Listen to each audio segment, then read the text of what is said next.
우리들은 소선지자에 등장하는 선지자들에 대한 이야기를 나누고 있습니다.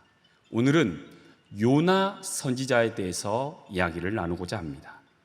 아마도 구약 성경 중에서 처음부터 끝까지 내용을 읽어보거나 그 내용을 잘 아는 책을 구약 성경 중에서 한 권을 고르라고 한다면 요나서를 선택할 것입니다. 요나서에 등장하는 요나라는 인물, 또 큰 물고기에 대한 이야기들은 교회를 다니신 분이라고 한다면 한 번쯤은 꼭 들어봤던 이야기입니다. 먼저 요나 선지자는 어떤 인물입니까?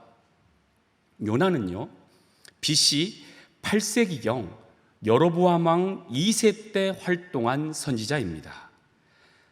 그는 가드헤벨이라는 지역 출신으로 아미떼의 아들입니다. 가드헤벨은 어느 지역이냐 하냐면 예수님의 고향인 나사렛이란 동네의 조금 위쪽에 위치한 동네입니다. 그는 하나님으로부터요 소명을 받습니다. 이스라엘과 적대 관계에 있는 아수르의 수도 니느웨에 가서 복음을 전하라 하는 그런 명을 받는 북이스라엘의 선지자입니다. 요나서를 요나의 시점에서 요약해 보면 이렇습니다. 요나가 하나님의 말씀을 순종하지 않고 다시스로 가는 배를 타고 도망치려 하지만 폭풍을 만나게 됩니다. 폭풍을 두려워하는 뱃사람을 위해서 자신 스스로가 물고기 밥이 되려고 했으나 하나님의 은혜로 큰 물고기의 뱃속에 3일을 거하게 되고 그곳에서 회개하여 다시 니느웨로 가게 됩니다. 그가 니느웨로 도착해서 회개의 말씀을 무성히 하지만 하루 전하게 됩니다. 그리고 하나님이 니느웨를 어찌 심판하는지를 보기 위해서 성읍 동쪽의 박넝쿨 그늘 밑에서 쉬다가 다음날 일어나 보니 벌레가 박넝쿨 잎을 먹어 사라지자 화를 냅니다. 이에 하나님이 요나에게 한 말씀 하는 책이 요나서입니다. 여러분, 우리들은 주로 요나서를요 요나의 시점으로 읽습니다. 하나님 말씀에 대해 순종, 말씀을 전하지 못한 교인들의 회개, 그리고 믿지 않는 자들을 전도하기 위한 말씀으로 우리는 주로 읽었습니다. 하지만 요나서를 좀 더 깊이 들여다보면요, 하나님은 순종이나 회개 그리고 전도에 대한 말씀뿐만 아니라 선교에 대한 넓은 의미를 그 책에 담아두셨습니다. 그래서 이 시간 여러분과 함께 요나서에 담겨진 선교에 대한 중요한 의미들을 살펴보고자 합니다. 먼저 요나서에 담겨진 선교는 요나서의 주인공은 요나가 아니라는 사실입니다. 우리들은 요나서를 읽으면 요나를 주인공으로 해서 읽습니다. 하지만 요나서를 하나님의 관점에서 읽어보면 요나서의 주인공이 바뀌어요. 바로 주인공이 요나가 아닙니다. 그럼 주인공이 누구입니까? 이방인들입니다. 요나서 1장과 3장의 말씀을 보면서 여러분에게 이것에 대해서 잘 설명해 드리겠습니다. 먼저 여러분에게 질문을 하고 싶어요. 왜 요나는 하나님의 말씀을 순종하지 않고 다시스로 도망을 친 것일까요? 여러 가지 이유를 들을 수 있겠지만 정작 성경에서는 그 이유에 대해서 구체적으로 적고 있지 않습니다. 간략하게 요나가 다시스로 가는 배를 타고 도망쳤다가 끝이에요. 오히려 배를 탄 이후에 풍랑을 맞으며 배 안에 일어나는 뱃사람들과 요나 사이의 사건들에 많은 초점이 맞춰져 있어요. 요나서 1장을 보면 요나의 불순종에 초점이 맞춰져 있지 않고 오히려 순종하는 이방인들에게 초점이 맞춰져 있어요. 요나서 1장 4절에서 16절의 말씀을 보면 풍랑에 맞은 배 위의 상황은 매우 긴박합니다. 풍랑이 얼마나 거세든지 뱃사공과 배를 탄 모든 사람들이 공포에 떨고 있어요. 5절 말씀을 보면 사공들이 두려워하여 각각 자기의 신을 부르고 또 배를 가볍게 하려고 그 가운데 물건들을 바다에 던지니라. 난리도 이런 난리가 없습니다. 살기 위해서 각자의 신에게 소리치고 물건을 막 바다에 집어 던지고 아수라장입니다. 그런데 요나는 어떻습니까? 세상 편하게 잠을 자고 있습니다. 5절 후반절에 이렇습니다. 요나는 배 밑층에 내려가서 누워 깊이 잠이 든지라.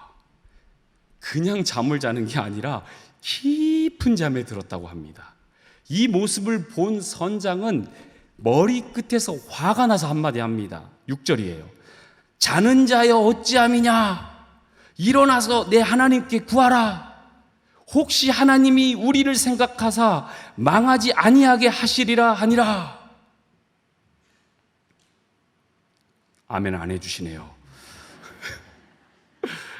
성도 여러분, 6절은 화가 난 선장의 말이에요. 그런데 우리들은 이 말에 주목해서 보아야 합니다. 하나님이 우리를 생각하사 망하지 아니하게 하시리라. 감사합니다. 아멘을 해주셔서. 이 말은 무엇을 의미합니까? 하나님은 자신의 뜻을 돌이켜서 재앙을 거둘 수 있다는 것을 의미하고 있는 거예요. 선장은요, 이방인입니다. 사실 배에 탄 사람들 대부분은 이방인입니다. 그런데 그 이방인 중 한 명인 선장은 하나님은 자신의 뜻을 돌이켜 주시는 분임을 알고 있듯이 말을 하고 있습니다. 좀 더 말씀을 밑으로 봅니다. 풍랑의 원인이 무엇인지 알기 위해서 선장은요, 제비뽑기를 하자고 그래요. 그 제비뽑기에 요나가 당첨이 됩니다. 그러자 요나는 바로 자신을 바다에 던져라. 그러면 풍랑이 잠잠해질 것이다 라고 말을 합니다. 하지만 이방 사람들은요, 바로 요나를 바다에 던지지 않습니다. 오히려 힘을 써서 노를 저어서 육지로 배를 돌리려고 합니다. 하지만 풍랑이 더 거세져서 그것을 실패하고 말죠. 그러자 이방 무리들이 어떤 행동을 하기 시작하냐면 요나의 하나님께 기도를 하기 시작합니다. 14절이에요. 무리가 여호와께 부르짖어 이르되 여호와여 구하고 구하오니 이 사람의 생명 때문에 우리를 멸망시키지 마옵소서. 무죄한 피를 우리에게 돌리지 마옵소서. 주 여호와께서는 주의 뜻대로 행하심이니이다. 여러분이 아멘을 하셨는데 굉장히 놀라운 이야기입니다. 이거는 선지자 요나가 한 기도가 아니고요, 이방 사람들이 하나님께 기도를 올리고 있는 겁니다. 자신들이 섬기는 신이 아닌 히브리 사람 요나에게 들은 여호와를 두려워하여서 그 여호와를 경배하고 있으며 그의 뜻에 순종하겠다고 고백을 하고 있는 거예요. 심지어는 요나를 바다에 던지자 바다가 잠잠하게 되었고, 이에 이방 사람들이 무엇이라 말하냐면 여호와를 크게 두려워하여 여호와께 제물을 드리고 서원을 하는 일을 벌입니다. 성도 여러분, 요나는 이방인을 향한 하나님의 뜻을 이해하기가 어려웠어요. 하나님이 세운 뜻을 돌이킬 수 있다는 사실을 받아들일 수가 없었어요. 혹여 니느웨 성을 멸망시키겠다는 하나님의 뜻이 돌이켜질지 모른다는 두려움 때문에 요나는 다시스로 도망치는 걸 선택한 거예요. 4장 2절에 그게 나옵니다. 여호와께서 기도하여 이르되 여호와여 내가 고국에 있을 때 이러하겠다고 말씀하시지 아니하였나이까? 그러므로 내가 빨리 다시스로 도망하여 싸우니 주께서는 은혜로우시며 자비로우시며 노하기를 더디하시며 인애가 크시사 뜻을 돌이켜 재앙을 내리지 아니하시는 하나님이시는 줄을 내가 알았음이니이다. 그 당시에 히브리 사람들은 완벽한 하나님이 정하신 말씀은 변할 수 없고 변해서도 안 된다고 생각했어요. 선민 사상으로 가득 찬 요나 선지자는 자신의 나라를 괴롭히는 이방 민족을 위해서 하나님의 뜻이 돌이킨다는 사실은요, 더더욱 인정할 수가 없었습니다. 하지만 요나서에는 아이러니하게 선택받지 못한 이방인들의 입을 통해서 하나님의 뜻을 돌이켜 재앙을 내리지 않을 수도 있다는 사실이 선포됩니다. 요나서 3장도 한번 살펴보겠습니다. 하나님은 요나에게 두 번째로 나타나서 니느웨로 가라고 명하십니다. 요나가 이번에는 순종하는 듯 보이지만 복음을 전하는 일에는 소극적이에요. 사흘 길을 단 하루 길만 걸으면서 40일이 지나면 니느웨가 무너지니라. 이런 말만 개미 소리로 매미처럼 무한 반복을 하고 있어요. 한마디로 요나는 복음을 전하는 일에는 무관심했던 것입니다. 그 이유는 요나는 이방 선장이 말한 것처럼 하나님이 뜻을 바꾸어서 자신의 민족을 괴롭힌 니느웨가 구원받는 일이 일어나서는 안 된다고 생각한 거예요. 요나는 자신이 니느웨를 구원하는 도구로 사용되고 싶지 않았던 것이죠. 니느웨 사람들이 멸망당하고 심판받기를 요나는 끝까지 바랐고 기다렸습니다. 그런데 어떤 일이 일어납니까? 3장 5절에 니느웨 사람들이 하나님을 믿고 금식을 선포하고 높고 낮은 자를 막론하고 굵은 베옷을 입은지라. 심지어 니느웨 왕이 왕복을 벗고 굵은 베옷을 입고 제위에 앉아서 조서를 내립니다. 전 백성들에게 금식하라, 그리고 회개하라고 선포합니다. 그리고 이 왕은 이렇게 고백해요. 3장 9절입니다. 하나님이 뜻을 돌이키시고 그 진노를 그치사 우리가 멸망하지 않게 하시리라. 그렇지 않은 줄을 누가 알겠느냐 한지라. 이방 배 선장과 동일한 고백이 여기에 적혀 있죠. 하나님이 뜻을 돌이키리라. 이것을 선포하고 있습니다. 요나서에 담겨진 선교의 핵심이 바로 여기에 있습니다. 하나님은 이방인이라 할지라도 회개하는 자를 위해서 자신의 뜻을 돌이킬 수 있다는 사실입니다. 저는 요즘 몽골 유학생을 찾아가서 아내와 함께 복음을 증거합니다. 수요일에는 충청대에 가서 학생들에게 전도를 하고 화요일과 목요일에는 충북대를 다니면서 그들에게 복음을 전합니다. 어제도 저녁 7시에 한 30명의 몽골 유학생들 가정들이 모여서 함께 예배를 드렸어요. 그런데 몽골 유학생들 대부분은 불교 신앙이나 토속 신앙을 바탕으로 한 무교가 많습니다. 그들은 제 입장에서 보면 철저히 이방인입니다. 성경도 모르고 교회에 나가본 적도 없고 아기 부처, 여자 부처 들어보셨어요? 안 들어보셨죠? 아기 부처도 있고요, 여자 부처도 있고요, 남자 여자 섞인 부처도 있고요, 무당들도 많고요. 이런 이방신들을 맹목적으로 따르는 이방인이 틀림없습니다. 제가 그들을 몇 개월, 아니 1년 이상 만나고 도와도 주었지만 그들은 잘 변하지가 않습니다. 일이나 돈이 우선이 되어서 예배나 복음은 항상 뒷전이 되었어요. 저는 그들의 모습을 보면서 생각했어요. 저 이방 학생들에게 복음을 전하는 일이 소망이 있을까? 이런 생각이 들었습니다. 말 그대로 밑빠진 독에 물을 붓는 듯한 느낌이 들었어요. 요나는요, 저보다 더 그랬을 겁니다. 2000년 전에 구약시대 이스라엘 선지자의 눈에 이방인들은 심판의 대상이지 구원받을 사랑의 대상이 아니었던 거죠. 우리들이 전도를 할 때 요나와 같은 이런 실수들을 합니다. 3일 전에 우리들은 새생명 전도 축제를 했어요. 많은 분들이 동참을 했죠.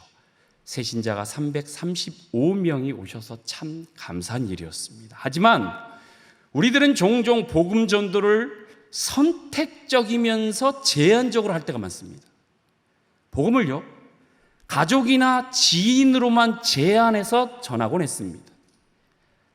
여러분, 이제는 그 너머의 사람들에게 복음을 전하는 것을 원하지 않거나 어려운 시대가 도래했다고 시도조차 해보려 하지 않습니다. 그러나 하나님은 우리에게 말씀하십니다. 이스라엘 땅만이 아니라 전 열방, 배를 타고 가는 이방 모든 민족들, 이스라엘을 넘어서 적대국인 아수르의 니느웨 성까지 가서 회개의 복음을 전하라고 말씀하십니다. 제 눈에는 지금 청주에 13,000명의 이방 민족 이주민들이 보입니다. 그 중에서 몽골 이주민이 800명이 있고, 그 중에서 몽골 유학생이 400명이 눈앞에 있음에도 불구하고 우리들은요, 이방 민족을 향해서 복음을 전하는 일은 소극적이었고 제한적이었습니다. 우리 스스로가 이주민, 다문화, 유학생들에게 복음을 전하여 그들이 구원받는 일에 대해서는 특정한 사람들이 하는 일이고 특정한 일로 치부해버릴 때가 너무나 많았습니다. 여러분, 하나님이 허락하신 큰 폭풍이란 도구를 통해서요, 이방 민족의 선장과 뱃사공들 그리고 뱃사람들이 여호와를 인정하게 되었고 여호와를 경배하는 자들이 되었음을 기억하시기 바랍니다. 하나님 자신이 심판하시고자 하는 배와 자신이 멸망시키겠다 결심한 니느웨 성이었지만 이방인들의 기도를 통해서요, 하나님은 자신의 뜻을 돌이키어 구원의 역사를 이루셨다는 것을 기억하시기 바랍니다. 사랑하는 성도 여러분, 우리들은 수많은 이방의 민족들과 함께 살아가는 시대에 살고 있어요. 이미 우리 주변에는 수많은 종교를 가진 이방인들이 많습니다. 그런데 우리들은 그들을 애써 외면하려 합니다. 그들을 보고도 못 본 척하며 지나갈 때가 많아요. 하지만 하나님은 그런 우리들에게 이렇게 말씀하십니다. 내가 뜻을 돌이키길 원한다. 수많은 이방 민족들이 구원되길 원한다. 이방 뱃사공들을 보아라. 회개하는 니느웨 백성들을 보아라. 그들이 나에게 돌아오기를 원한다. 그들이 예배하고 그들이 나를 찾으면 내가 그들을 위하여 구원을 베푸리라.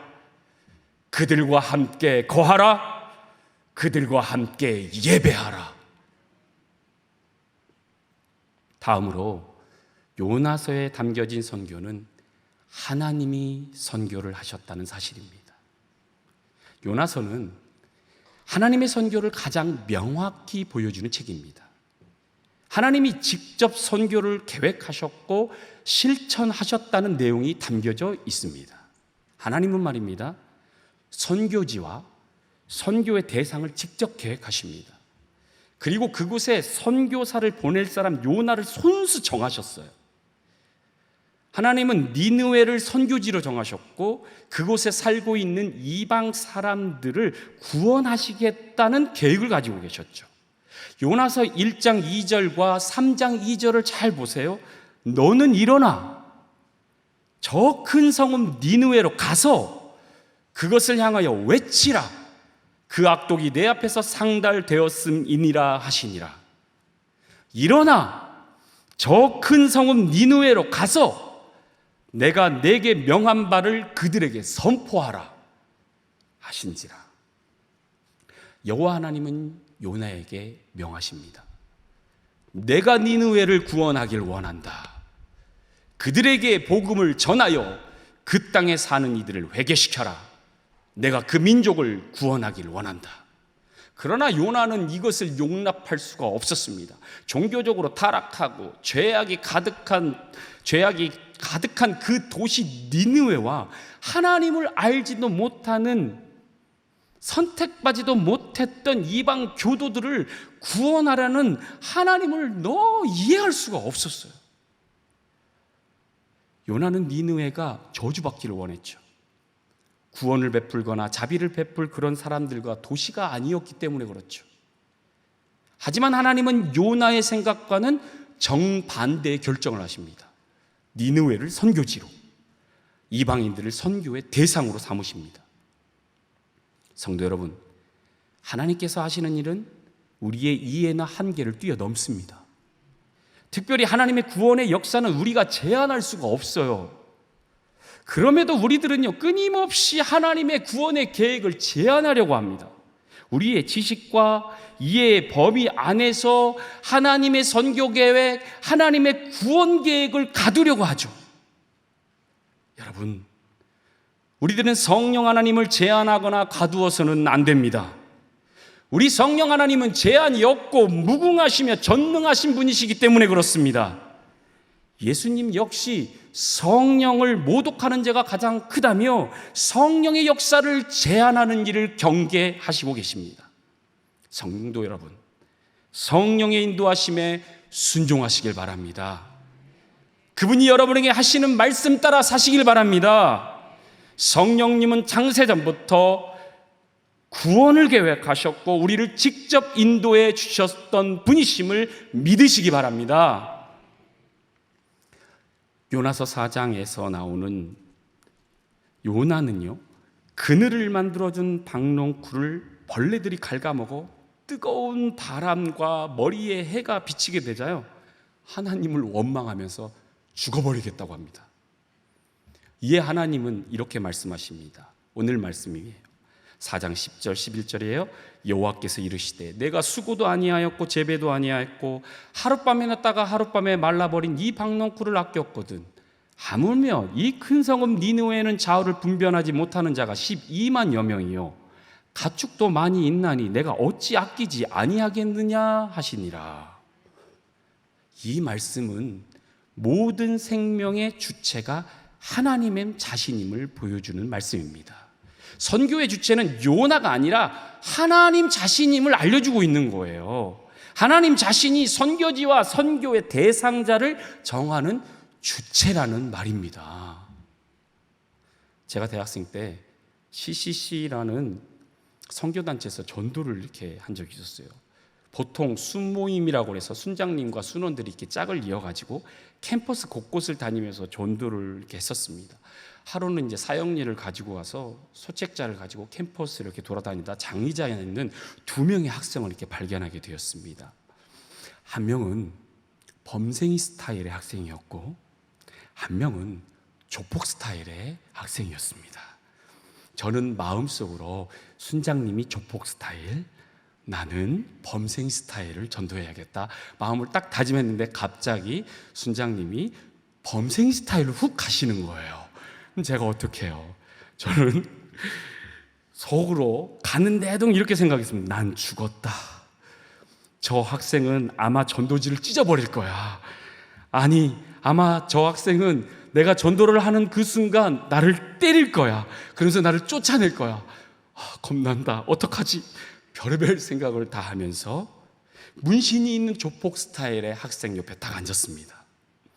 딱 앉자마자 그 학생이 저를 위아래로 훑어보면서 뭐예요?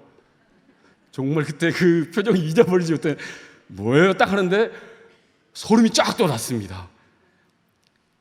저는 너무 당황했지만 침착해야 한다는 생각을 하면서 배운 대로 하나님은 당신을 사랑하시고요. 뭐라고요? 하나님은 당신을 사랑하시고요. 당신을 위한 계획을 가지고 계십니다. 그런데요, 딱 2번 이거를 반복을 했는데 그 조폭 스타일의 학생이 갑자기 울기 시작했습니다. 그 다음은 이야기를 하지 않아도 어떻게 될지 다 아시죠? 여러분, 우리는 우리의 능력으로 무언가를 하려고 합니다. 심지어 교회 일이나 전도하는 일까지 나의 능력, 나의 힘으로 하려고 합니다. 요나가 그랬어요. 선교지와 전도 대상자를 자신의 생각대로 정하려고 했었죠. 심지어는 자신의 생각과 맞지 않는다고 하나님의 부르심을 무시하는 행동을 서슴지 않고 행했습니다. 그러나 여러분, 우리들이 알아야 할 게 있습니다. 하나님의 계획은 우리들의 생각보다 크시다는 것입니다. 우리들이 보는 것보다 하나님은 더 멀리 보십니다. 우리들이 계획하는 것보다 하나님은 더 깊은 계획을 가지고 계십니다. 여러분, 한번 생각해 본 적이 있습니까? 하나님이 왜 요나를 선택해서 선교를 하셨는지 말입니다. 순종적인 선지자도 많았을 텐데 왜 말 잘 안 듣는 요나를 선택했을까 생각해 본 적 있으십니까? 선지자 요나라는 책에서 그 이유를 이렇게 말합니다. 요나가 도망간 다시스라는 도시의 단어가 담고 있는 의미를 보면 은철, 양은 납이란 의미를 가지고 있다.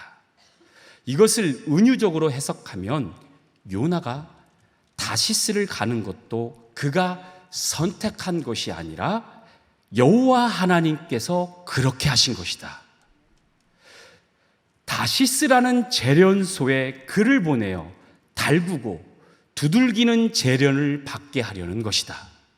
하나님은 요나를 선교사로 만들기 위해 뜨거운 시련으로 재련시키고자 했다. 성도 여러분, 우리의 삶은 우리가 결정하는 게 아닙니다.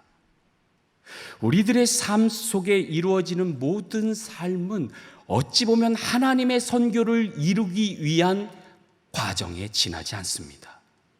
하나님은 여러분을 하나님이 원하시는 선지자, 선교사, 예배자, 신앙인으로 만들기 위해 지금 이 순간도 훈련시키고 연단시키고 계십니다. 하나님은 자신의 선교를 이루기 위해 철저히 요나를 도구로 사용했듯이 지금 우리를 도구로 사용하고 계십니다. 요나의 선교 전 과정을 살펴보면 하나님의 선교를 이루시기 위해서 요나에게 모든 것을 준비해 주셨음을 우리는 알 수 있어요. 요나가 도망을 갈 때 큰 폭풍을 준비해서 그를 막아주셨습니다. 큰 물고기를 준비해서 목숨을 살려주었고 니느웨까지 안전하게 데려다 줍니다. 요나에게 박넝쿨을 준비해서 편히 쉴 수 있게 해주셨으며 벌레와 뜨거운 동풍과 해를 준비해 깨우침까지도 준비해 주셨습니다. 하나님께서는 니느웨 선교를 위해서 요나를 이렇게 준비시키셨어요.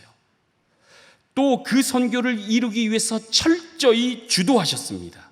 그래서 그 구원의 선교 계획이 이루어졌습니다. 성도 여러분, 오늘 저는 요나서에 담긴 선교의 의미라는 주제로 말씀을 나누었습니다. 하나님의 사랑은 우리들의 생각보다 크십니다. 자신의 뜻을 돌이켜서라도 이방 민족들을 구원할 정도로 그 사랑은 크십니다. 우리는 전도가 어렵다, 기독교를 싫어하는 이들이 많아진다, 그들은 교회를 싫어한다라며 세상 사람들에게 구원이 필요 없다고 하면 안 됩니다. 하나님은 그들을 사랑하십니다. 그들을 끝까지 사랑해야 한다고 말씀해 주십니다. 하나님이 세상을 이처럼 사랑하사 독생자를 주셨으니, 하나님은 세상의 모든 이들, 열방의 모든 민족들, 한국 땅에 있는 열방의 민족들을 위해서 자신의 아들을 내어줄 정도로 세상을 사랑하십니다. 구원받은 우리들은 그 사랑을 세상 끝날까지 그들에게 전해야만 합니다. 그 사랑을 세상 끝까지 전해야만 합니다. 또한 그 선교의 구원 계획은 하나님이 이루신다는 것을 기억하십시오. 우리들은 단지 도구에 불과합니다. 우리들은 하나님의 선교가 이루어지는 계획에 잘 쓰일 수 있도록 기도해야 합니다. 선교와 전도는 우리가 하는 것이 아니라 하나님이 하시는 것입니다. 하나님이 선교의 주체가 되도록 오직 성령 하나님만 의지하고 믿고 그분에게 순종하시는 성도 여러분이 되시길 주님의 이름으로 축복합니다. 우리 다 같이 기도하도록 하겠습니다. 우리의 주인 되시는 하나님, 오늘 요나의 말씀을 통하여 전도와 선교에 대하여 올바른 시각을 갖게 해주심을 감사드립니다. 우리들은 지금껏 전도와 선교를 우리의 생각이나 지식으로 제한해왔던 것이 사실입니다. 제한된 전도와 선교 대상자를 정했으며 선교지를 선택해 왔습니다. 우리의 힘과 생각으로 전도와 선교를 해왔던 우리를 용서해 주시고 이제는 오직 성령 하나님께 의지해 전도와 선교하기를 원합니다. 하나님, 당신이 전도와 선교를 이루어 주시고 우리들은 단지 당신의 도구로 사용되길 원합니다. 하나님께서 주체가 되어 주시고 우리는 당신의 일을 이루는 올바른 도구가 되어 하나님의 나라가 이루어지는 데 크게 사용하여 주시옵소서. 특별히 우리 교회를 찾아온 새 생명들이 있습니다. 주님께서 그들에게 직접 찾아가 주셔서 그들이 온전한 그리스도인들이 될 수 있도록 복음을 듣게 하시며 교회로 인도될 수 있게 하여 주시옵소서. 우리를 끝까지 사랑하시고 선교하시는 예수 그리스도의 이름으로 기도드리옵나이다. 아멘.